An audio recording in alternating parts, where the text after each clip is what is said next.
இன்று முஸ்லிம்களில் பலர் எண்ணிக்கொண்டிருப்பதை போல தொழுகை மட்டும் சொர்க்கத்திற்கு அழைத்து செல்லும் ஒரு செயல் கிடையாது. ஜகாத்தை ஒருவர் கொடுப்பதால் மட்டும் அவர் சொர்க்கம் நுழைந்து விடுவார் என்பது கிடையாது. ஹஜ்ஜை ஒருவர் செய்வதால் மட்டும் அவர் சொர்க்கம் நுழைந்து விடுவார் என்று கிடையாது. எதையெல்லாம் நாம் மிகப்பெரிய அமல்களாக இந்த பூமியில் எண்ணிக்கொண்டிருக்கிறோமோ இந்த அமல்களால் மட்டும்தான் ஒரு முஸ்லிம் சொர்க்கம் நுழைய முடியும் என்பது கிடையாது. அல்லாஹ் ரப்புல் ஆலமீன் இந்த பூமியுடைய இந்த இஸ்லாமிய ஷரியத்துடைய அமைப்பை இரண்டாக அல்லாஹ் பிரிக்கிறான். ஒன்று தனக்கு அல்லாஹ் ரப்புல் ஆலமீன் அல்லாஹ்விற்கு செய்யக்கூடிய கடமைகள் என்று. இரண்டாவது அல்லாஹ் பிரிக்கிறான் படைப்புகளுக்கு நாம் செய்ய வேண்டிய கடமைகள். ஒரு மனிதன் இந்த இரண்டு கடமையிலும் சீரானால் தான் அவனுடைய பாதை சொர்க்கத்தை நோக்கி அழைத்து செல்லப்படும் என்பதுதான் இந்த இஹ்சானுடைய வகுப்பில் நாம் படித்த பாடம். அல்லாஹ்வுடைய தூதர் ஸல்லல்லாஹு அலைஹி வஸல்லம் அவர்களிடத்திலே ஒரு நபித்தோழர் கேட்கிறார், அல்லாஹ்வுடைய தூதரை, ஒரு பெண்மணி இருக்கிறார்கள், அந்த பெண் 5 நேர தொழுகையை நிறைவேற்றுகிறாள், ரமதானுடைய பகல் பொழுதில் நோன்பை நோக்கிறாள், அல்லாஹ்வுடைய பாதையில் தான தர்மங்களை செய்கிறாள், இரவில் நின்று வணங்குகிறாள். இப்படிப்பட்ட இபாதத்தில் ஈடுபட்டு கொண்டிருக்கக்கூடிய பெண் ஒரே ஒரு காரியம் செய்கிறாள். அந்த பெண்ணுடைய அந்த காரியத்தால் அந்த பெண்ணுடைய நிலைமை என்னவாக மாறும்? தொழுகையை நிறைவேற்றக்கூடிய, இரவுடைய வணக்கத்தை நிறைவேற்றக்கூடிய, நோன்பு நோக்கக்கூடிய அந்த பெண் செய்யக்கூடிய ஒரே ஒரு காரியம் தன்னுடைய அண்டை வீட்டாருக்கு நோவினை செய்கிறார். ரசூலுல்லாஹி ஸல்லல்லாஹு அலைஹி வஸல்லம் சொன்னார்கள், அந்த பெண் இரவு நேர தொழுகையை தொழுதாலும் நோன்பை வைத்தாலும் என்ன காரியத்தை செய்து கொண்டிருந்தாலும் அண்டை வீட்டாருக்கு நோவினை செய்யும் காரணத்தால் சொன்னார்கள், லா கைர ஃபீஹா, அந்த பெண்ணிடத்தில் எந்த நன்மையும் கிடையாது, அந்த பெண் நரகத்தை சார்ந்தவள் என்று. சுப்ஹானல்லாஹ். அந்த தொழுகை என்ன பலன் கொடுத்தது? அந்த நோன்பு என்ன பலன் கொடுத்தது? அந்த பெண் செய்த தான தர்மங்கள் என்ன பலனை கொடுத்தது? அல்லாஹ்வுடைய தூதரிடத்தில் மறுபடியும் அந்த நபித்தோழர் கேட்கிறார், அல்லாஹ்வுடைய தூதரே, இன்னொரு பெண் இருக்கிறாள், கடமையான தொழுகையைத்தான் தொழுகிறாள், ரமதான் மாதத்திலே கடமையான நோன்புகளைத்தான் நோக்கிறாள், இந்த பெண்ணால் யாரும் இந்த பூமியில் தொல்லை கொடுக்கப்படுவதில்லை, யாரும் இந்த பெண்ணால் தொல்லையை அனுபவிப்பதில்லை. ரசூலுல்லாஹி ஸல்லல்லாஹு அலைஹி வஸல்லம் சொன்னார்கள், ஹிய மின் அஹ்லில் ஜன்னah, இந்த பெண் சொர்க்கத்தை சார்ந்தவள் என்று. இந்த ஹதீஸ் எதை உணர்த்துகிறது? சொர்க்கம் செல்வதற்கு 5 நேர தொழுகையை ஜமாஅத்தோடு தொழ வேண்டும், அல்ஹம்துலில்லாஹ். ஆனால் இது மட்டும் எம்மை சொர்க்கத்திலே அழைத்து செல்லக்கூடிய காரியம் கிடையாது. இஹ்சானுடைய அமல்களில் ஏராளம் இருக்கிறது. அதில் ஒன்றை ஒருவன் வேண்டுமென்றே விட்டுவிட்டாலும் அந்த அமல் அவனை நரகத்திலே அழைத்து செல்லக்கூடிய பாதையாக மாறிவிடும். இஹ்சானை பற்றி பல விளக்கங்களை நாம் பார்த்தோம். ஒரு செயலை அழகாக்குதல், முழுமையாக்குதல், எக்ஸலன்ஸ், அதை விட அழகாக அந்த செயலை யாரும் செய்ய முடியாதபடி ஒரு செயலை அலங்கரித்து செய்தல், எந்த ஒரு பிரதிபலனையும் எதிர்பார்க்காமல் ஒருவருக்கு உதவி செய்தல், இப்படி பல விளக்கங்களை இஹ்சானில் பார்த்தோம். ஆனால் பெரும்பான்மையான அறிஞர்கள் இஹ்சானுக்கு கொடுத்த ஒரு விளக்கத்தை இதுவரை நாம் பார்க்கவில்லை. அது என்ன விளக்கம்? இஹ்சான் என்பது ஒரு மனிதன் தன் இஹ்சானுடைய குணத்தை தன்னிடத்திலே சுமந்து கொண்டிருக்கிறான் என்பதற்கு அடையாளம் என்னவென்றால், அவன் தன்னோடு இருக்கக்கூடிய சக மனிதர்களை நடத்த வேண்டும், அவர்களிடத்திலே பழக்கங்களை வைத்துக் கொள்ள வேண்டும், அவர்களிடத்திலே நடந்து கொள்வதற்கு முயற்சிக்க வேண்டும். அவன் அல்லாஹ்விடத்திலே அவனுக்கு அல்லாஹ் எப்படி நடந்து கொள்ள வேண்டும் என்று அவன் விரும்புகிறானோ அப்படி. மீண்டும் சொல்கிறேன், சக மனிதர்களோடு பழக்க வழக்கங்களை அமைத்துக் கொள்ள வேண்டும். அல்லாஹ் ரப்புல் ஆலமீன் அவனிடத்தில் எப்படி நடந்து கொள்ள வேண்டும் என்று அவன் விரும்புகிறானோ அப்படி. புரிவதற்காக, அல்லாஹ் ரப்புல் ஆலமீன் என் மீது கோபப்படுவதை நான் விரும்புவேனா? யாராவது விரும்புவோமா? விரும்ப மாட்டோம். அல்லாஹ் ரப்புல் ஆலமீன் நமக்கு தண்டனையை கொடுப்பதை நாம் விரும்புவோமா? விரும்ப மாட்டோம். இப்படி அல்லாஹ்விடத்திலிருந்து நாம் எதையெல்லாம் விரும்ப மாட்டோமோ, எதையெல்லாம் விரும்புகிறோமோ அதை மக்களுக்கு செயல்படுத்துதல், அதான் இஹ்சான். அல்லாஹ்வுடைய தூதர் ஸல்லல்லாஹு அலைஹி வஸல்லம் உடைய ஹதீஸ்களை பார்த்தால் நமக்கு இது புரியும். அல்லாஹ்வுடைய தூதர் ஸல்லல்லாஹு அலைஹி வஸல்லம் சொன்னார்கள், வமன் கான ஃபி ஹாஜத்தி அஹீஹி கான அல்லாஹு ஃபி ஹாஜத்தி, யார் ஒருவன் தன் சகோதரனின் தேவையில் பங்கு கொள்கிறானோ அவனுடைய தேவையில் அல்லாஹ் பங்கு கொள்கிறான். அல்லாஹ் என்னுடைய தேவையில் பங்கு கொள்ள வேண்டும் என்றால் நான் என்ன செய்ய வேண்டும்? என் சகோதரனுடைய தேவையில் பங்கு கொள்ள வேண்டும். ரசூலுல்லாஹி ஸல்லல்லாஹு அலைஹி வஸல்லம் சொன்னார்கள், எந்த ஒரு முஸ்லிம் தன் சகோதரனுடைய சிரமத்தை நீக்குகிறானோ அல்லாஹ் நாளை மறுமையில் அவனுடைய சிரமத்தை நீக்குகிறான். இது இஹ்சான்.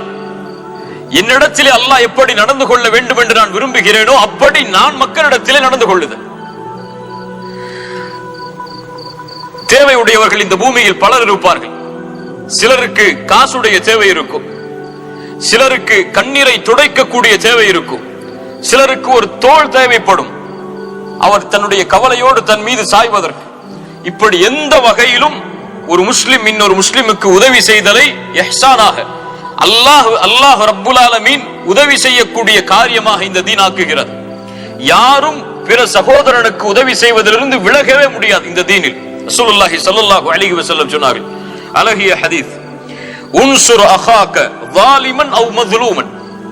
உன் சகோதரன் அநீதம் செய்யப்பட்டவனாக இருந்தாலும் அநீதம் செய்பவனாக இருந்தாலும் உதவி செய்.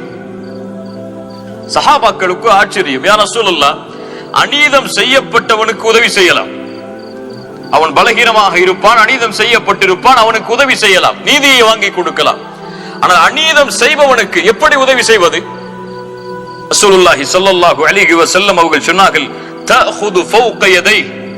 அவன் அநீதம் செய்யாமல் அவனுடைய கரத்தை பிடிப்பது அவனுக்கு நீ செய்யக்கூடிய உதவி என்று சொன்னார்கள். அல்லாஹு அக்பர். என்ன ஒரு தீன் பாருங்கள். அநீதம் செய்பவர்களை விட்டு விடுங்கள், தண்டனையை மட்டும் அவர்களுக்கு கொடுங்கள் என்று இந்த தீன் சொல்லவில்லை. என்ன சொல்லுகிறது?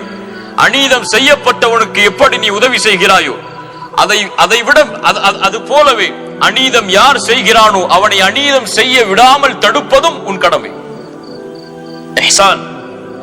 ரசூலுல்லாஹி ஸல்லல்லாஹு அலைஹி வஸல்லம் அவர்கள் பல ஹதீஸில் நமக்கு சொன்னார்கள், இர்ஹமு மன் ஃபில் அர்த். இந்த பூமியில் உள்ளவர்களுக்கு நீங்கள் இரக்கம் காட்டுங்கள். இர்ஹமுக்கும் மன் ஃபிஸ் ஸமா. வானத்தில் உள்ள அந்த அல்லாஹ் உங்கள் மீது இரக்கம் காட்டுவான். அல்லாஹ் இரக்கம் காட்ட வேண்டும் என்றால் நான் என்ன செய்ய வேண்டும்? பூமியில் உள்ளவர்களுக்கு ரஹ்மத் செய்ய வேண்டும். அல்லாஹ்வுடைய தூதர் சொன்னார்கள், அன்ஃபிக் உன்ஃபிக் அலைக். நீ செலவு செய்யப்படுவாய். என்ன அர்த்தம்? நீ கொடு அல்லாஹ்வுடைய பாதையில், அல்லாஹ் உனக்கு கொடுப்பான். அல்லாஹ் எனக்கு கொடுக்க வேண்டும் என்றால் நான் என்ன செய்ய வேண்டும்? அல்லாஹ் எனக்கு கொடுக்க வேண்டும் என்று நான் விரும்புகிறேனா இல்லையா? நான் கஷ்டத்தில் இருக்கும் பொழுது அல்லாஹ் எனக்கு கொடுக்க வேண்டும் என்று விரும்புகிறேன். எனக்கு ஒரு சிரமம் வரும் பொழுது அல்லாஹ் எனக்கு தர வேண்டும் என்று விரும்புகிறேன். எனக்கு ஒரு கடன் இருக்கும் பொழுது அல்லாஹ் அதை தீர்க்க வேண்டும் என்று விரும்புகிறேன். நீ எப்படி அல்லாஹ் உன்னோடு நடந்து கொள்ள வேண்டும் என்று விரும்புகிறாயோ அது போன்று உன் சகோதரன் சிரமத்தில் இருந்தால் நீயும் அப்படி நடந்து கொள். அல்லாஹ்வுடைய தூதர் மேலும் சொன்னார்கள், யார் ஒரு முஸ்லிமுடைய குறையை மறைக்கிறானோ அல்லாஹ் அவனுடைய குறையை மறைப்பான். இப்ப என் குறையை அல்லாஹ் மறைக்க வேண்டும் என்றால் நான் என்ன செய்ய வேண்டும்?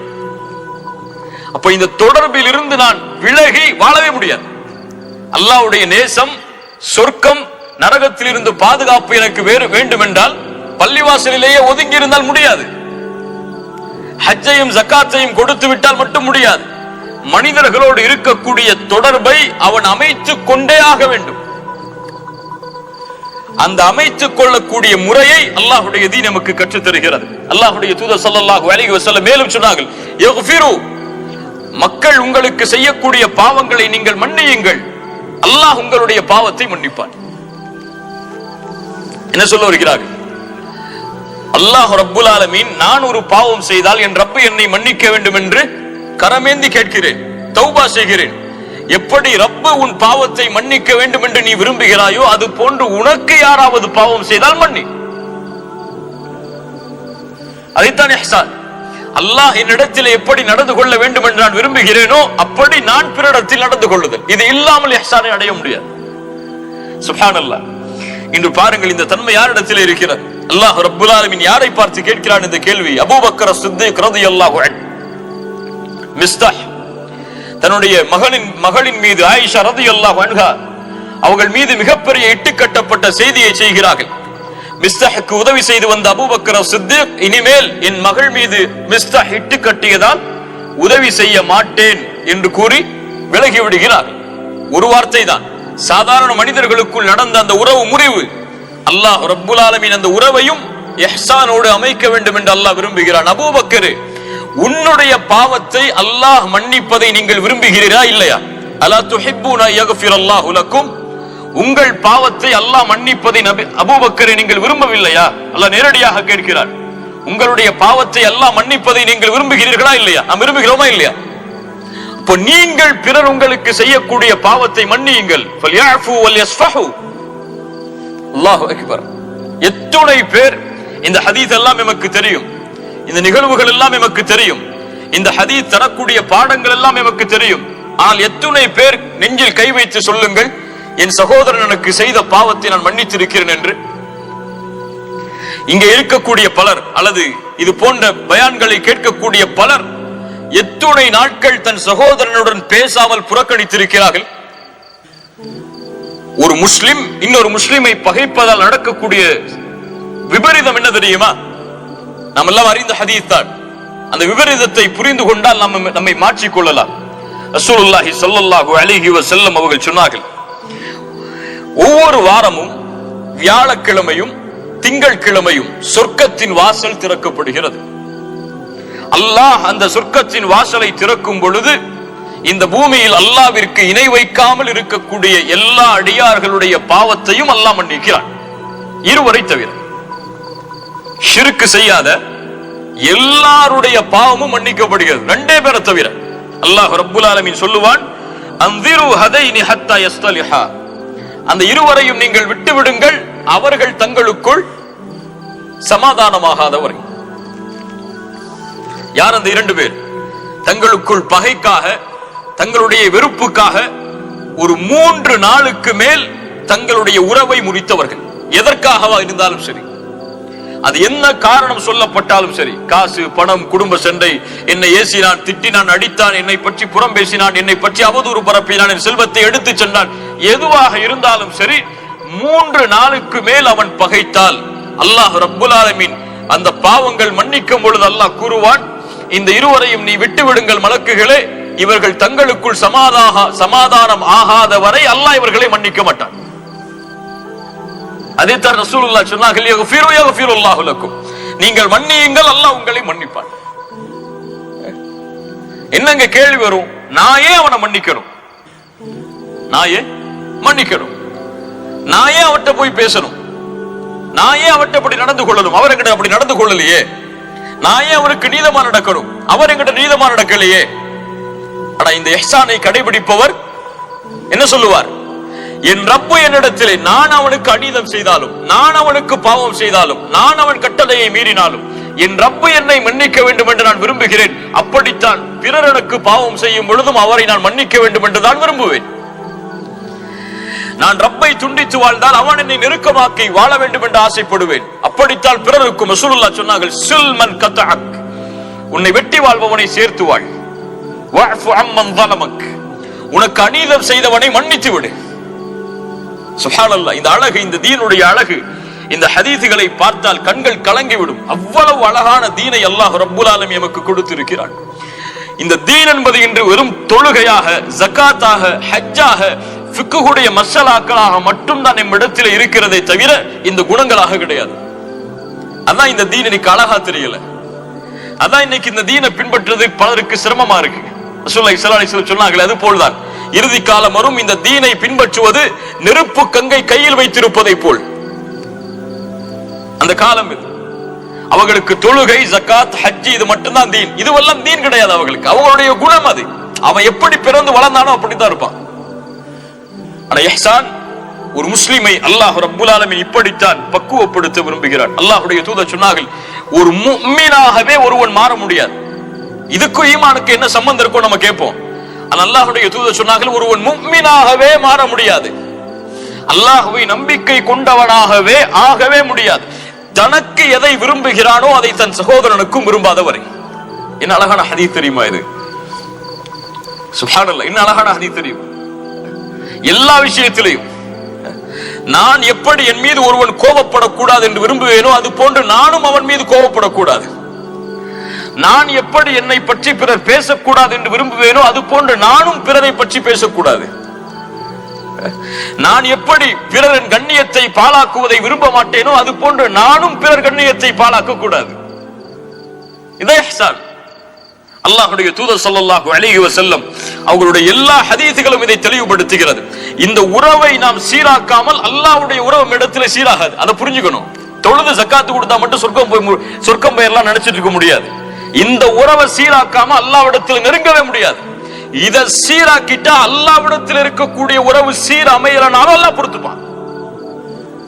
உதாரணமா பாருங்களேன், ஒரு விபச்சாரி நாய்க்கு தண்ணீர் எடுத்து கொடுத்த ஹதீஸ் நமக்கு தெரியும். இன்னொரு ரிவாயத் வருது புகாரிலே, சஹீஹ் புகாரில. ஒரு ஆண் தண்ணீர் எடுத்து கொடுத்ததா ஒரு நாய்க்கு ரசூலுல்லாஹி ஸல்லல்லாஹு அலைஹி வஸல்லம் சொன்னாங்க.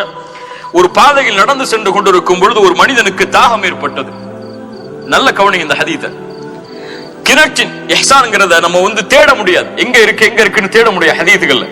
ஒவ்வொரு ஹதீஸையும் ஆராய்ச்சி பார்க்கும் போது அந்த இஹ்சான் கொஞ்சம் தெளிவுபடும். அதை தூக்கிட்டா முடிஞ்சிடும். இஹ்சான்ங்கிறது அந்த செயல் அதை விட அழகாக்கி காட்ட முடியாது இல்ல. அது எல்லா ஹதீஸையும் புதஞ்சிருக்கும், நமக்கு தெரியாது. ஆனா அதை எடுக்கும் போதுதான் தெரியும் இவ்வளவு அழகான தீனா இதுன்னு சொல்லி. ரசூலுல்லாஹி ஸல்லல்லாஹு அலைஹி வஸல்லம் சொல்றாங்க, அவருக்கு தாகம் ஏற்பட்டு கிணத்துக்குள்ள இறங்கி தண்ணீர் குடிக்கிறார். மேலே ஏறி வரும் பொழுது ஒரு நாய் தாகத்தோட இருக்கக்கூடிய இலைத்தலைகளை சாப்பிட்டு இருக்கு. அவருக்கு புரிஞ்சு போச்சு. அவர் சொல்றாரு பாருங்க, சுப்ஹானல்லாஹ், லகத் பலக ஹாதல் கல்ப மினல் அதஷி மிஸ்லு அல்லதி கான பலக மின்னி. நான் எப்படி தாகத்தை அடைந்தேனோ அது போன்று இந்த நாயும் தாகத்தை அடைந்திருக்கிறது. அந்த உணர்கிறார், அந்த உணர்வை எனக்கு எப்படி ஒரு கஷ்டமோ அது போன்று அவனுக்கு ஒரு கஷ்டம் வந்திருக்கு இந்த நேரத்தில். அதை உணர்றார். அந்த மறுபடியும் கிணற்றில் இறங்கி தண்ணீரை எடுத்து அந்த நாய்க்கு கொடுக்கிறார். ரசூலுல்லாஹி ஸல்லல்லாஹு அலைஹி வஸல்லம் இந்த ஹதீஸை முடிக்கும் பொழுது சொன்னார்கள், ஃபஷக்கரல்லாஹு லஹு ஃபகஃபர லஹு. அல்லாஹ் இந்த செயலை செய்ததால் அந்த அடியானுக்கு நன்றி செலுத்தினான். யார் நன்றி செலுத்தியது? யார் நன்றி செலுத்தியது? அல்லாஹ். எதுக்கு உதவி செஞ்சதுக்காக? தனக்கு ஒரு கஷ்டம் வரும் பொழுது அவன் எப்படி உணர்ந்தானோ அது போன்று பிறர் கஷ்டத்தையும் ஒரு நாயுடைய கஷ்டத்தை அவன் உணர்ந்ததால் அல்லாஹ் அவனுக்கு நன்றி செலுத்தினான். அது கூலியாக என்ன அல்லாஹ் கொடுப்பான், அல்லாஹு அஅலம். அந்த நன்றியுடைய கூலி என்ன நமக்கு தெரியாது. அல்லாஹ்வுடைய தூதர் சொன்னார்கள், அதனால் அவனை அல்லாஹ் மன்னித்தான். நாய்க்கு தண்ணீர் கொடுக்கிறதுக்கும் அல்லாஹ் மன்னிக்கிறதுக்கு என்ன சம்பந்தம் இருக்கு? என்ன சம்பந்தம் இருக்கு? அவன் எந்த உறவை மேம்படுத்துறதுக்காக செய்யறான்? எனக்கும் அல்லாஹ்வுக்கும் இருக்கக்கூடிய அந்த உறவை நாம் மேம்படுத்தணும்னா இந்த உறவு சரியாகணும். இப்ப இந்த பூமியில இருக்கக்கூடிய எம்மோடு பழகக்கூடிய இந்த மக்களுடைய உறவை நம்ம சீர்படுத்தாம அல்லாஹ்வுடைய உறவை சீரமைக்கிறதுங்க எல்லாம் நடக்காத காரியம் இந்த தீன்ல. சுப்ஹானல்லாஹ். ரசூலுல்லாஹி ஸல்லல்லாஹு அலைஹி வஸல்லம் இதை நாடாமல் ஒருவர் செய்தால், இந்த நோக்கம் இல்ல அவர்கிட்ட, அல்லாஹ்வுடைய உறவு சீரமைக்கணும்னு நோக்கம் இல்ல அவருக்கு. அப்படி ஒருவர் மக்களுடைய எந்த ஒரு கஷ்டத்தையும் உணராமல் ஒன்றை செய்கிறார் என்றால் அவருக்கு கூலி என்ன? அவருக்கு தேவை கொடுத்துக்கிட்டே இருக்கிறார். அவர் எதை பத்தியும் கவலைப்படுறது கிடையாது. அவர் ஏழையா பணக்காரனா, அவனுக்கு கஷ்டமா நஷ்டமா எதுவும் தெரியாது. அவர் கேட்டா கொடுப்பாரு. ரசூலுல்லாஹி ஸல்லல்லாஹு அலைஹி வஸல்லம் சொன்னார்கள், நாளை மறுமையில் 3 பேரை அல்லாஹ் முதலாக விசாரிப்பார். அதில் ஒருவர் யார்? செல்வந்தர், நல்ல வசதி இருக்கவர். அல்லாஹ் அவரை அழைத்து கேட்பான், அல்லாஹ் உனக்கு கொடுத்த செல்வத்தை எப்படி செலவு செய்தாய்? அவர் சொல்வார், யா அல்லாஹ் உன்னுடைய பாதையில் அள்ளி அள்ளி கொடுத்த, யாரெல்லாம் கேட்டு வந்தாங்களோ அவங்களுக்கு எல்லாம் கொடுத்த. அல்லாஹ் ரப்புல் ஆலமீன் ஒரே பதிலை சொல்வான், கதப்த, நீ பொய் சொல்லுகிறாய்.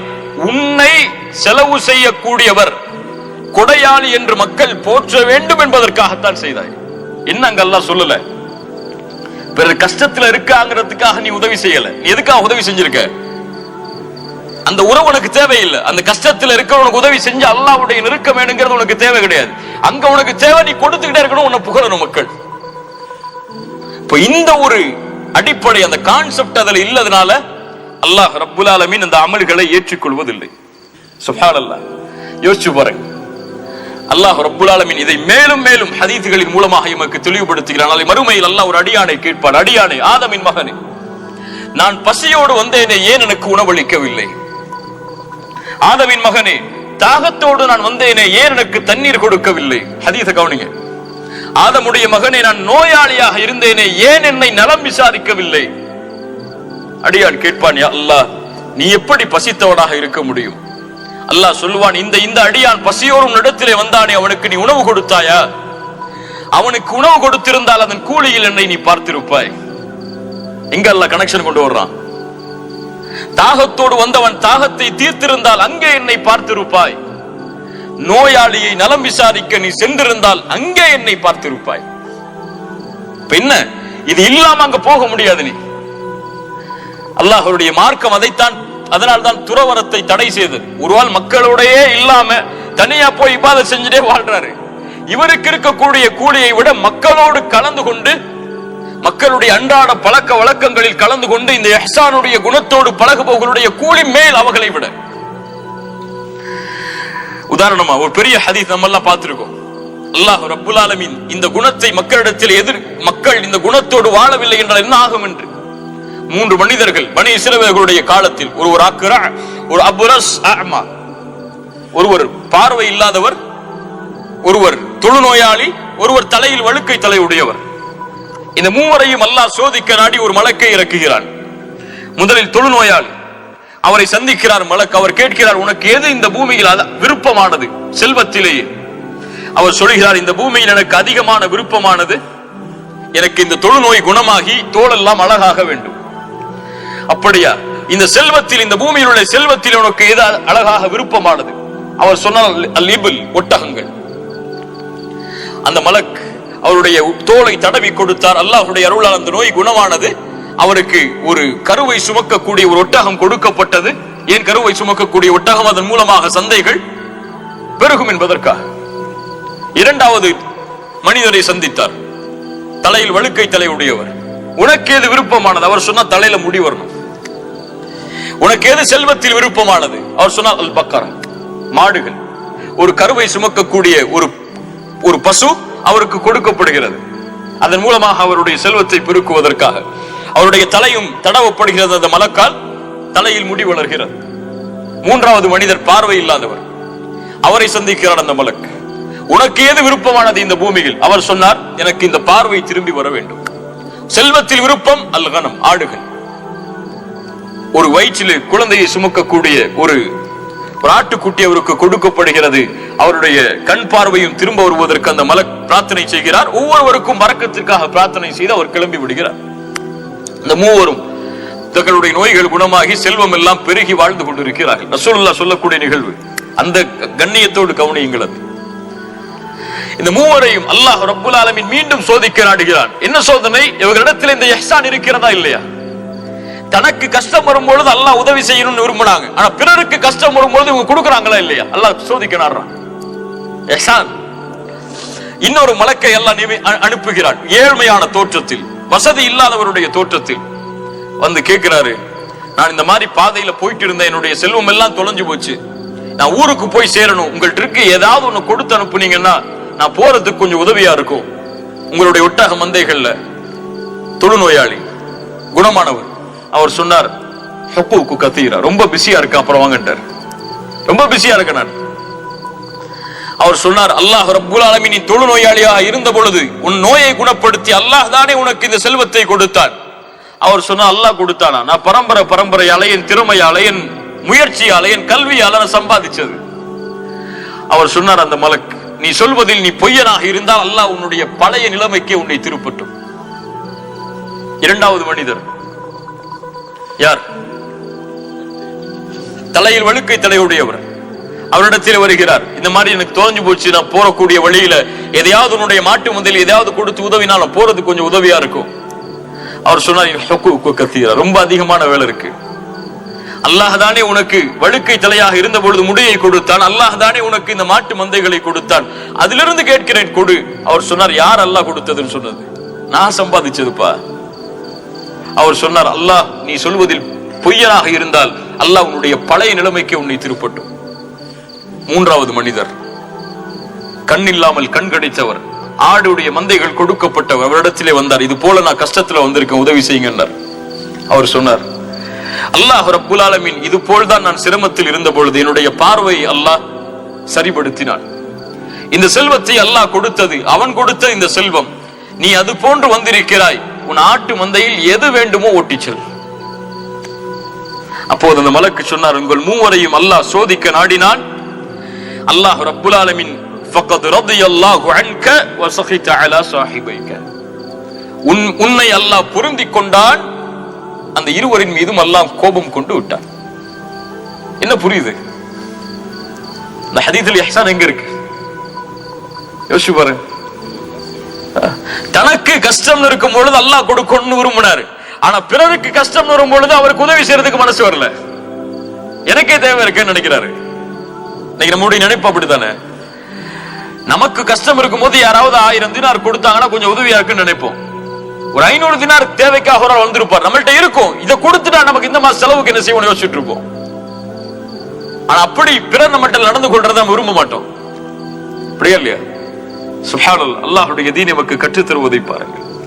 இதான் இஹ்சான். ரசூலுல்லாஹி ஸல்லல்லாஹு அலைஹி வஸல்லம் இந்த குணத்தை இந்த சமூகம் முழுவதும் பின்பற்ற வேண்டும் என்று ஆசைப்பட்டார்கள். எல்லா விஷயத்திலையும் ரசூலுல்லாஹி ஸல்லல்லாஹு அலைஹி வஸல்லம் இது மக்களிடத்தில் வெளிப்படுத்தினாங்க. அல்லாஹு அக்பர். இன்னைக்கு நமக்கு என்ன இந்த துன்யா? அதுக்காக எதையும் நம்ம இழக்க தயாராகிறோம். ஆனா நம்முடைய குணத்தை மாத்துறதுக்கு நம்ம இன்னும் தயாராகல. இந்த இஹ்சானை கடைபிடிக்கிறதுக்கு இன்னும் நம்ம தயாராகல.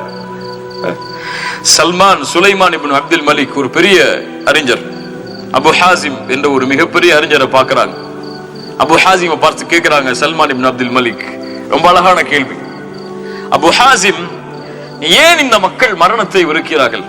ஏன் மௌத்தை வெறுக்கிறாங்க எல்லாருமே? யாராவது சொல்லுங்க. ஏன் மௌத்தை வெறுக்கிறாங்க? நாம் மக்கள் பல பேர் மௌத்தை வெறுக்கிறாங்களே ஏன்?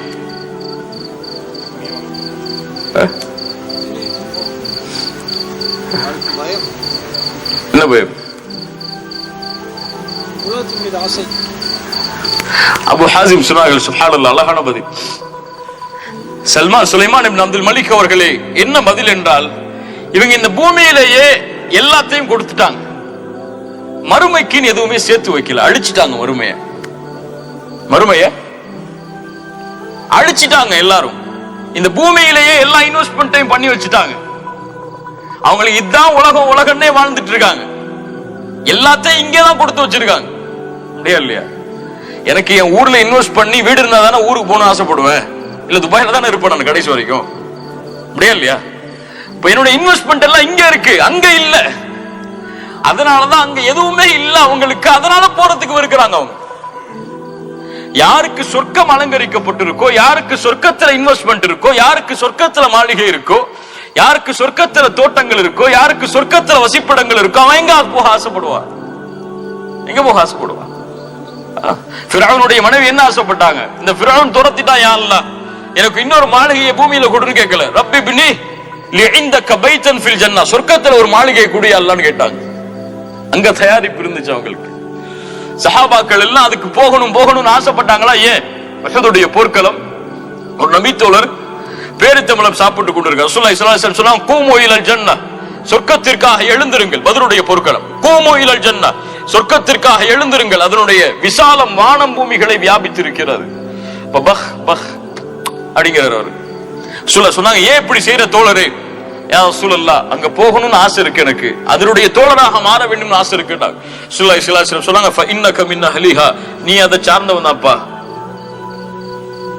அப்ப அந்த சஹாபி ஒரு வார்த்தை சொன்னார், பேரித்தம்பழம் சாப்பிட்டு அவங்க மறுமையில் இன்வெஸ்ட் பண்ணவங்க எல்லாத்தையும் சொன்னாரு, இந்த பேரித்தம்பழம் சாப்பிட்டு முடிக்கும் நேரத்திற்கு கூட சொர்க்கம் நற்செய்தி சொல்லப்பட்டதற்கு பிறகு இந்த பூமியில வாழ்றதுக்கு நான் இருக்கிறேன்னாரு. அது எனக்கு ரொம்ப தூரமா இருக்குன்னாரு. அந்த பேரித்தம்பழம் சாப்பிட்டு முடிக்கிற நேரம் கூட. ஏன்? எனக்கு அங்க இருக்குப்பா உலகம், அதான் உண்மையான உலகம். அதை நினைச்சாங்க, தங்களுடைய வாழ்க்கையை மாத்தினாங்க. அவங்களுடைய வாழ்க்கை ஏதோ பள்ளியில 5 வக்து தொழுதுட்டு ஜக்காத்து கொடுத்துட்டு ஹஜ் செஞ்சுட்டு ஏதாவது தாவா பயான்கள் நிகழ்ச்சிகள் அரேஞ்ச் பண்ணிட்டு போறது கிடையாது. அல்லாஹ் ரப்புல் ஆலமீன் அவர்களை ரலியல்லாஹு அன்ஹும் வரது அன் என்று அல்லாஹ் தேர்ந்தெடுத்தது. ரசூலுடைய கண்ணியத்தை அல்லாஹ் உயர்த்தியதற்கு அல்லாஹ் காரணம் சொல்கிறார், நபியே உங்களிடத்திலே கடுகடுப்பான குணமோ, கோபப்படக்கூடிய கடுகடுப்பான விரோத குணமோ உங்களிடத்திலே இருந்திருந்தால் இந்த மக்கள் உங்களை விட்டு விரண்டு ஓடி இருப்பார்கள். சஹாபாக்களை பார்த்து அல்லாஹ் சொல்றான். ஸல்லல்லாஹு அலைஹி வஸல்லம் காஃபிர்கள் அடையாளம் காட்டும் பொழுது எப்படி அடையாளம் காட்டினாங்க? அவங்களுடைய குணத்தில் ஏதாவது மாறுதல் சொன்னாங்களா? கிடையாது. ஆனா இன்னைக்கு முஸ்லிம் நல்ல தாடி வச்சிருப்பாரு, நல்ல அவர் கரண்டைக்கு மேல ஆடை உடுத்திருப்பாரு, 5 வக்து கரெக்டா தொழுவாரு, ஆனா வியாபாரத்துல மோசடி செய்வார், கொடுக்கல் வாங்கல்ல ஏமாத்துவார். முஸ்லிம்களுடைய நிலைமை இன்னைக்கு. ஆனா அவர் பிறருக்கு பிறர் தனக்கு செய்யறதை விரும்ப மாட்டார். முடியாது இல்லையா? என்ன யாராவது ஏமாத்துற விரும்புவோம், என் காசு எடுத்துட்டு யாராவது ஓடி போறது விரும்புவோனா? ஆனா அவர் காசு எடுத்துட்டு வச்சுட்டு எப்போ வேணாலும் தருவார் அவர். சுப்ஹானல்லாஹ். யார் அல்லாஹ்வுடைய உறவை சீரமைக்க வேண்டும் என்று ஆசைப்படுகிறார்களோ அவர்கள் மக்களுடைய உறவை சீரமைத்து வைத்திருப்பார்கள். ஒரு மனிதன் அல்லாஹ்வுடைய உறவு மட்டும் போதும், மனிதனுடைய உறவை நான் சீரமைக்க தேவையில்லை என்றால் நடக்கவே நடக்காது. மனிதனுடைய உறவை சீரமைத்தால் அல்லாஹ்வுடைய உதவி அவனோடு சதா நேரமும் இருக்கும். அல்லாஹ் தன்னிடத்தில் செய்யக்கூடிய அந்த தொழுகையில, ஜக்காத்துல, ஹஜ்ஜில கொஞ்சம் மாறுதல் இருந்தா கூட அல்லாஹ் ரப்புல் ஆலமீன் பொறுப்படுத்திக் கொள்வான். அவன் நாடினால் மன்னிப்பான். ஆனா இங்க பொறுத்த வரைக்கும் இவங்க நாடாம இவங்க மன்னிக்காம அல்லாஹ் மன்னிக்க மாட்டான். ரசூலுல்லாஹ் அவ்வளவு பேணுதலாக இருந்தார்கள். உதாரணம், அந்த ஒரு நிகழ்வு நம்ம போன இஹ்சானுடைய வகுப்புல பார்த்த நிகழ்வு, ஒரு கடன் கொடுத்து கடன் வாங்கின ஒரு நிகழ்வு. அதை கொஞ்சம் யோசிச்சு பாருங்க. அவருக்கு இருந்த அந்த நேர்மை, அல்லாஹ்விடத்தில் எப்படி அல்லாஹ்வுடைய முகத்தை நாடி வாங்கி இந்த கடனை எப்படியாவது திருப்பி கொடுக்கணுங்க அவருக்கு இருந்த அந்த வேட்கை. திரும்ப சொல்லுவா சம்பவத்தை. கடல் கடந்து போய் ஒரு ஆள் கடன் வாங்குறாரு, 1000 தீனார். யாருன்னே தெரியாது அவருக்கு, கடன் கொடுப்பவருக்கு. யார் நீன்னு கேட்கிறாரு. இந்த ஊர்ல இருந்து வந்திருக்க ஒரு 1000 தீனார் தேவைப்படுது. அவர் சொன்னார், யாருப்பா உனக்கு பொறுப்பாளி? அவர் சொன்னார், கஃபா பில்லாஹி ஷஹீதா, அல்லாஹ் தான் பொறுப்பாளி. யார் உனக்கு வக்கீல், சாட்சி யார், பொறுப்பாளி யார்? அவர் சொன்னார், கஃபா பில்லாஹி வக்கீல், அல்லாஹ் தான் எனக்கு வக்கீல், அல்லாஹ் தான் எனக்கு சாட்சி, அவன் தான் பொறுப்பு, எனக்கு யாரும் கிடையாது. இந்த வார்த்தையை சொன்னோட சரி பரவாயில்ல போ, 1000 தீனார் எடுத்துட்டு போன்னு அனுப்பிடுறார். கடல் கடந்து போய் வியாபாரம் செஞ்சுட்டு மீண்டும் அந்த கடனை கொடுக்கக்கூடிய நாள் வருது. கரைக்கு வர்றாரு, கப்பல் கிடையாது அந்த ஊருக்கு போறதுக்கு, கடன் கொடுத்தவர்கிட்ட கடனை திருப்பி கொடுக்கறதுக்கு. கரைக்கு வந்து அல்லாஹ்ட்ட கேட்கிறாரு, யா அல்லாஹ், போன 1000 தீனார் கேட்டா யார் பொறுப்புன்னு கேட்டார், உன்னதான் பொறுப்பாக்குன. யார் சாட்சின்னு கேட்டார், உன்னதான் சாட்சியாக்குன. யா அல்லாஹ், உன் பேரை கொண்டு நான் வாங்கி இந்த கடனை இன்னைக்கு நான் திருப்பி கொடுத்தே ஆகணும். நான் திருப்பி கொடுக்கணும் யா அல்லாஹ். என்னிடத்தில் அவர் இப்படி நடந்து கொண்டார், நான் அவரிடத்தில் அப்படி நடந்து கொள்ளணும். உன்னை பொறுப்பா வச்சிருக்கேன், கொடுத்தே ஆகணும். யா அல்லாஹ், எனக்கு வழி தெரியாது, இதோ மரக்கட்ட வெட்ட, காசை உள்ள வைக்கிற, கடிதம் இருக்கு, கடல்ல தூக்கி போற, கொண்டு போய் சேர்த்துரு, அவ்வளவுதான். அவர் உள்ளத்தில் உண்மை இருந்தது, அல்லாஹ் உதவி செய்தார். அவர் நாவில் உண்மை இருந்தது, அல்லாஹ் உதவி செய்தார். கரையில் அங்க உட்கார்ந்து இருக்கக்கூடிய கடனாளியுடைய காலில் மரக்கட்ட தட்டணும்னு தட்ட வச்சவ யார்? அல்லாஹ். எடுத்துட்டு போய் வீட்டுல பாக்குறாரு, கடன் கொடுத்த அந்த 1000 தீனாருக்கு உள்ள கடிதம் இருக்கு. மறுநாள் அவர் இஹ்சான பாருங்க, அவர் மறுபடியும் 1000 தீனார் எடுத்துட்டு வந்து கடன் கொடுத்தவர்கிட்ட, உங்களுடைய கடன் திருப்பி கொடுக்கப்பட்டுச்சா இல்லையான்னு தெரியல, இதை வச்சுக்கோங்கிறார். அவர் மறைச்சிருக்கலாம். அவர் என்ன சொன்னார்? சுப்ஹானல்லாஹ், நேத்தே வந்துருச்சு, அல்லாஹ் உன்னுடைய கடனை திருப்பி கொடுத்துட்டார், எடுத்துட்டு போய் இந்த 1000 தீனார் இஹ்சான். அந்த கல்புல அல்லாஹ்வுக்காக, அல்லாஹ்வுடைய முகத்தை நாடி, அல்லாஹ்வுடைய திருப்தியை நாடி இந்த உறவை நான் சீரமைக்கிறேன் என்ற எண்ணம் இருந்தால் அல்லாஹ் சீராக்குவான். இந்த எண்ணம் இல்ல அப்படின்னா அல்லாஹ் சீராக்க மாட்டான். இந்த உறுதி, உண்மையை சொல், அல்லாஹ் உன்னோடு உண்மையாக நடந்து கொள்வான். நீதமாக இரு, அல்லாஹ் உன்னோடு நீதமாக நடந்து கொள்வான். பிறர் கஷ்டத்திலே பங்கு கொள், அல்லாஹ் உன் கஷ்டத்திலே பங்கு கொள்வான். இதான் தீன். பிறருக்கு உதவி செய், அல்லாஹ் உனக்கு உதவி செய்வான். பிறர் குறையை மறை, அல்லாஹ் உன் குறையை மறைப்பான். பிறரை பற்றி பேசும் பொழுது தடுத்து நிறுத்து, உன்னை பற்றி பேசும் பொழுது அல்லாஹ் தடுத்து நிறுத்துவான். அல்லாஹ் அக்பர். என்ன ஒரு தீன்ல அல்லாஹ் நம்மளை பிறக்க வச்சிருக்கான் பாருங்க. எப்படிப்பட்ட போதனைகளை ரசூலுல்லாஹி ஸல்லல்லாஹு அலைஹி வஸல்லம் அவர்கள் மூலமா கொடுக்க வச்சிருக்கான் பாருங்க. சஹாபாக்கள் இந்த குணத்தை ஏந்தி வாழ்ந்ததால் தான், ரசூலுல்லாஹ் இந்த குணத்தை ஏந்தி வாழ்ந்ததால் தான் எல்லா சஹாபாக்களும் ரசூலுல்லாஹ்வோடு நெருக்கமாகணும்னு ஆசைப்பட்டாங்க. எல்லா சஹாபாக்களும் என்ன நினைப்பாங்க? ரசூலுல்லாஹ் என்னத்தான் அதிகமா நேசிக்கிறேன்னு நினைப்பாங்க. ரசூலுல்லாஹ்வுடைய பழக்கம் எப்படி இருந்திருக்கும்? ஒவ்வொருத்தட்டையும் அங்க ஏற்ற தளவுலாம் கிடையாது. அவர் ரசூலுல்லாஹ்ட்ட பழகினா ரசூலுல்லாஹ் அவர் நினைப்பார், ரசூலுல்லாஹ் ஏன் மேலதான் ரொம்ப பாசம் வச்சிருக்காங்கன்னு சொல்லி. இன்னொரு நபித்தோழர் பழகினா அந்த நபித்தோழர் நினைப்பார், ரசூலுல்லாஹ் ஏன் மேலதான் பாசம் வச்சிருக்காங்கன்னு சொல்லி. அம்ர் இப்னு ஆஸ் ரலியல்லாஹு அன்ஹு ரசூலுல்லாஹ்ட்ட வராங்க, யா ரசூலல்லாஹ், இந்த பூமியில் மனிதர்களில் உங்களுக்கு விருப்பமானவர் யார்? அவர் நினைக்கிறாரு, அந்த ஹதீஸ் சொல்லும்போது நான் தான் ரசூலுல்லாஹ் சொல்லணும். சொன்னாங்க ஆயிஷா.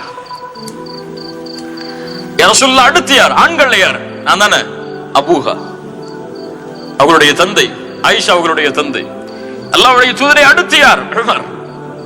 அம்ரு அப்படின்னு சொன்னாங்க, இனிமேல் நான் கேட்க மாட்டேன், ரசூலுல்லாஹ் என் பேரை சொல்லணும்ல, கவலையா. இப்ப இந்த குணம் ரசூலுல்லாஹ்ட்ட இருந்துச்சு. அதனாலதான் அந்த மக்கள் அவர்கள் சேர்ந்தே இருந்தாங்க, அந்த மக்கள் அவங்களோட நெருங்கி இருந்தாங்க. இந்த குணத்திலிருந்து தாவா செய்யறவங்க விலகி இருந்தா அவங்களோட மக்கள் சேர்ந்து இருக்க மாட்டாங்க. இதுதான் நமக்கு இங்க தேவையான அறிவுரை. அல்லாஹ் கொடுத்திருக்கக்கூடிய இந்த மக்கள் அமானிதமா எமக்கு அல்லாஹ் ரப்புல் ஆலமீன் கொடுத்திருக்கக்கூடிய மக்கள் எம் இடத்தில் இருக்கணும்னு சொன்னா நம்மள முதல்ல சீராக்கணும். தஅவால ஒரு தாயி ஆலிம் இவர் வேறு, ஒரு தாயி ஆலிம் அக்லாக் உள்ளவர் இவர் வேறு. யார்ட்ட அல்லாஹ் ரப்புல் ஆலமீன் மக்களை கொண்டு போவான்? தாயி ஆலிம் அக்லாக் யார்ட்ட இருக்கோ அவர்ட்ட தான். ஒரு இல்மு வச்சிருக்காரு, தாவா செய்யறாரு, அக்லாக் இல்ல, அல்லாஹ் அவரை ஒதுக்கிடுவான் களத்தை விட்டு. எல்லாருக்கும் நான் அல்லாஹ்வுடைய பாதையில இருக்கேன், பணி செய்யறேன், முயற்சி செய்யறேன், வேர்வை சிந்த உழைக்கிறேன், என்னிடத்துல குணம் இல்லைன்னு சொன்னா அல்லாஹ் ஏத்துக்க மாட்டான். எனக்கு எப்படி மக்கள் நடந்துக்கணும்னு விரும்புறோம், நான் அப்படி நடந்து கொள்ளலன்னா மக்கள் அல்லாஹ் ரப்புல் ஆலமீன் விரும்ப மாட்டான். இப்ப இந்த மக்களை எம்மிடத்திலே நாம் கொண்டு வர வேண்டும் என்றால், இந்த மக்களை அல்லாஹ் கொடுத்த இந்த அமானிதத்தை இந்த தாவாவோடு நாம் இணைத்து வைத்திருக்க வேண்டும் என்றால் நம்முடைய குணங்களை முதல்ல சீரமைக்கிறோம். இந்த இஹ்சானை இந்த குணத்துல நம்ம ஆக்கி இந்த மக்கள் அல்லாஹ்வுடைய தீனின் பக்கம் அழைச்சா ஒட்டுமொத்த உலகமும் இதை நோக்கி வரும். ரசூலுல்லாஹி ஸல்லல்லாஹு அலைஹி வஸல்லம் இவ்வளவு பெரிய நபிங்க, அல்லாஹ்வின் புறத்திலிருந்து அழைப்பு பணி செய்யுங்க நபியேன்னு அல்லாஹ் கட்டளையிட்டதற்கு பிறகு யாரையெல்லாம் பார்த்தாங்க? ஒரு யூத சிறுவன் நோய்வாய்ப்பட்டு கிடக்கிறான். ரசூலுல்லாஹ்வுக்கு அந்த அல்லாஹ்விடத்திலிருந்து கிடைக்கக்கூடிய அந்த கூலி கிடைக்கணும், இந்த மனிதர்களுக்கு நான் செய்யக்கூடிய உதவினாலங்கிற அந்த ஏக்கத்தை பாருங்க. ஒரு யூத சிறுவன் தனக்கு பணிவிடை செஞ்சாங்கிற காரணத்துக்காக நோய்வாய்ப்பட்டிருக்கான்னு தெரிஞ்ச சொல்ல உள்ள போறான். பாப்பா பக்கத்துல நிக்கிறார், அந்த யூத சிறுவன் படுத்திருக்கான் நோய்வாய்ப்பட்டு. ரசூலுல்லாஹி ஸல்லல்லாஹு அலைஹி வஸல்லம் நிலைமையை பார்த்தவொன்னே புரிஞ்சுக்கிட்டாங்க, இவர் மௌத்தாக போறாரு, சிறுவன் மௌத்தாக போறாரு. சொன்னாங்க அஸ்லிம், இஸ்லாமை ஏற்றுக்கொள். அந்த புள்ள வாப்பாவை பார்த்துச்சு. அந்த யூதன் சொன்னான், தெரியுமா உங்களுக்கு இஸ்லாம் தான் உண்மையான மார்க்கம் என்று. அத்தி அபுல் காசிம், அபுல் காசிமுக்கு கட்டுப்படு புள்ளையனர்.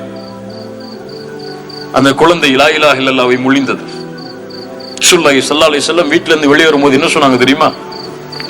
ஒரு நபி தானே, அழைப்பு பணி செஞ்சாச்சு, அல்லாஹ் கூலி கொடுத்துருவான்னு போயிருக்கலாமே. என்ன சொன்னாங்க? அல்ஹம்துலில்லாஹில்லதி அன்கதஹு மினன் நார். அல்லாஹ்விற்கு எல்லா புகழும் உரித்தாகட்டும், ஒரு உயிரை நரக நெருப்பிலிருந்து நான் பாதுகாத்து விட்டேன். அந்த ஏக்கம் அதுதான் அவங்களை மேல கொண்டு போச்சு. வரஃபஅனா லக திக்ரக். உஹுதுடைய களத்துக்கு நடந்து பத்ருடைய களத்துக்கு நடந்து போகும்போது ரசூலுல்லாஹி ஸல்லல்லாஹு அலைஹி வஸல்லம் அபூ லுபாபா அலி இப்னு அபி தாலிபுக்கு தோழரா மாறுறாங்க ஒட்டகத்துல. அல்லாஹ்வுடைய தூதர் ஸல்லல்லாஹு அலைஹி வஸல்லம் ஒட்டகத்துல நடந்து போறாங்க. அடுத்து ஒரு வாய்ப்பு வரும், அங்க அபூ லுபாபாவோ அலியோ ஏறணும். ஆனா அலி அபூ லுபாபான்னு சொன்னாங்க, யா ரசூலுல்லாஹ் நீங்க மேல, நீங்க நடந்து வரும்போது நாங்க மேல ஏறி போக முடியாது. ரசூலுல்லாஹ் சொன்ன வார்த்தையை கவனிங்க, உங்களை விட நான் பலசாலி, வயசுல கூண்ணவன் நான் உங்களை விட. அபூ லுபாபா அலி நீங்க சின்ன பசங்க, நான் உங்களை விட வயசுல கூண்ணவன் தான், சக்தி உள்ளவன் தான். ஆனா உங்களுக்கு கிடைக்கக்கூடிய கூலியை விட்டு நான் தேவையற்றவன் கிடையாது. நடந்து போறதால உங்களுக்கு என்ன கூலி கிடைக்குமோ அந்த கூலி எனக்கும் வேணும். ரசூலுல்லாஹி ஸல்லல்லாஹு அலைஹி வஸல்லம் உடைய இந்த ஏக்கம் இஹ்சானோடு இந்த முறைதான் அவர்களை இந்த பூமியில் உஸ்வத்துன் ஹஸனா, அல்லாஹ்வால் நபியாக ஹபீபாக உஸ்வத்துன் ஹஸனாவாக எமக்கு அடையாளம் காட்டியது. இந்த தூதருடைய இந்த குணங்களை நம்முடைய வாழ்வில் ஏந்தி இந்த இஹ்சானை நாம் கடைபிடித்தால் தான், அதான் சிம்பிளா சொல்ல போனா இஹ்சான் தான். எங்கிட்ட எப்படி அல்லாஹ் நடந்துக்கணும்னு நான் நினைக்கிறேனோ அப்படி நான் மக்கள்கிட்ட நடக்கணும். இஹ்சான் என்னன்னு கேட்டா இதை சொன்னா போதும்.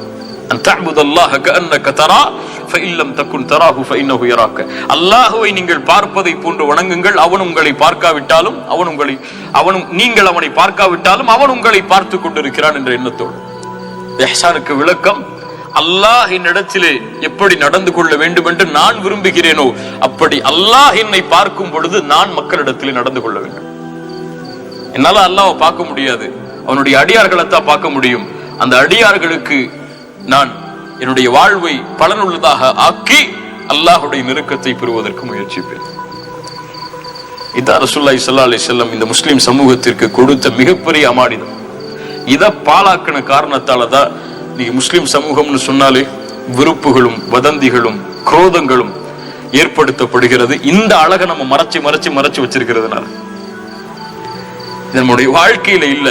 தொழுகையும் தாடியும் ஜக்காத்தும் ஹஜ்ஜும் மட்டும்தான் வாழ்க்கையில இருக்கே தவிர இதுவெல்லாம் நம்முடைய வாழ்க்கையில வெளிப்படுறது ரொம்ப கஷ்டமா இருக்கு. வீட்டுக்கு போனாலே தெரிஞ்சிடும் நம்ம யாருன்னு, அப்படியே இல்லையா? மனைவி வீட்டு போனா தெரிஞ்சிடும் நம்ம யாருன்னு சொல்லி. பிள்ளைகிட்ட நடந்துக்கிற முறை தெரியும், ஆபீஸ்ல நடந்துக்கிற முறை தெரியும், நம்முடைய வேலை ஆட்கிட்ட நடந்துக்கிற முறை தெரியும்.